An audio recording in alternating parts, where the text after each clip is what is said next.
You've seen the haul videos, a stack of clothes dumped on a bed. The caption says $200 for 30 pieces. The comments say lucky, goals, slay. But here's what you don't see. The woman who stitched that $3 shirt working in 100-degree heat. The river turned black from textile dye runoff. The landfill overflowing with trends that lasted one weekend. Because when fast fashion floods your feed, the only thing it hides is the cost. Fast fashion isn't new, but the way it operates in the age of social media is different. It's faster, cheaper, more disposable, and more hidden than ever.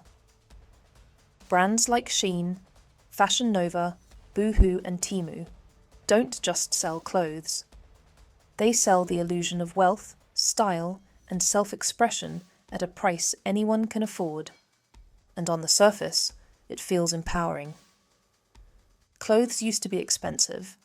Now they're accessible. Trends used to be for the elite. Now they're democratized. But this access comes at a price. And that price is paid by someone else. Let's break it down. Fast fashion works by shortening the design-to-sale cycle. Where traditional brands launch a few collections a year, fast fashion companies drop thousands of new items every week. To pull that off, they rely on a global supply chain that's built on underpaid labor, environmental destruction, mass overproduction, and a culture of constant consumption. The clothes are cheap because the labor is cheaper. The materials are synthetic. The working conditions are often abusive.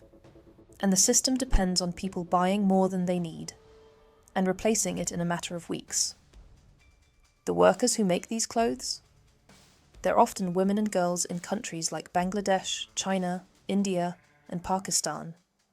Many earn less than a living wage, work in unsafe factories, and are subject to long hours, harassment, and surveillance. In 2013, the Rana Plaza factory in Bangladesh collapsed, killing over 1,100 garment workers. It was one of the deadliest industrial disasters in history. And yet, a decade later, little has changed.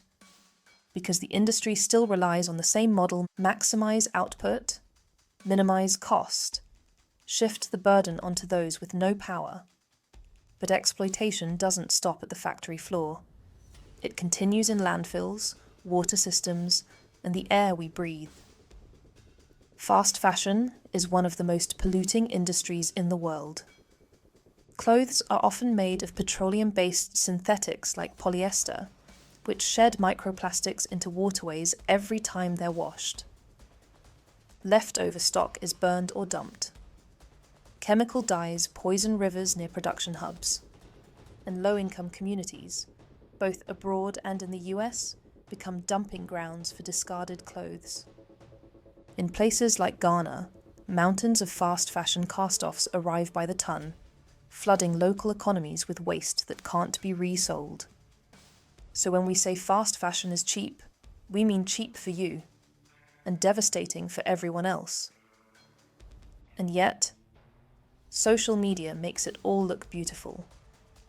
Influencers show perfectly folded stacks of clothing in pastel lighting. Outfit changes set to trending sounds. Links in the bio, promo codes, affiliate revenue. Buy this now before it sells out. What we're watching isn't just fashion. It's commerce disguised as content. And the platforms reward it. The more you post, the more you're seen. The more you sell, the more you earn. The more you buy, the more the algorithm pushes similar content. It's a cycle, and fast fashion thrives on it. Here's the paradox. In a time when people are more aware of social justice, more informed about sustainability, and more vocal about ethics, fast fashion is booming. Because the pressure to appear put together online, to never repeat an outfit, to stay relevant and aesthetic, it's stronger than ever. For many, buying fast fashion isn't about excess. It's about survival in the attention economy. If you're a young woman trying to grow on TikTok or Instagram, being trendy is a form of currency. And platforms don't care how it's achieved, as long as you keep posting. It's easy to say, just stop buying fast fashion. But the truth is more complicated. Because fast fashion doesn't exist in a vacuum, it exists in a world where people are underpaid, overstimulated, and constantly judged by how they present themselves online. It's not just about clothes. It's about class, survival, and identity in a system that rewards visibility, but punishes those who can't afford it. If you're rich, you can buy sustainable brands, wear neutral palettes, and talk about slow fashion from a place of security. If you're not, you buy what you can afford, you buy what fits the trend, you buy what the algorithm favors, and then you're shamed for being unethical, while the people profiting from your consumption are never held accountable.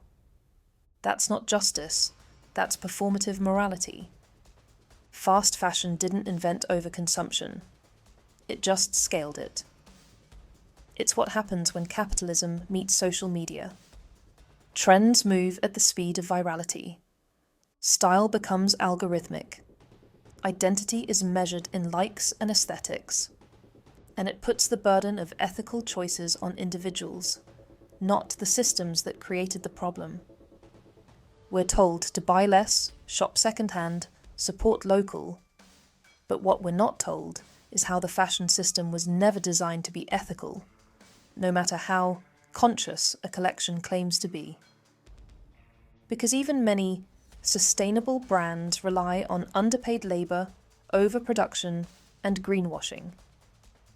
Social media makes this worse. Apps like TikTok and Instagram gamify consumption. A cute thrift find gets a like, but a $500 Shein haul? That gets 5 million views. The algorithm doesn't care what you buy. It cares that you keep buying, and that you turn your life into content while doing it. And for creators, the pressure is real. Outfits become monetized. Aesthetic is everything.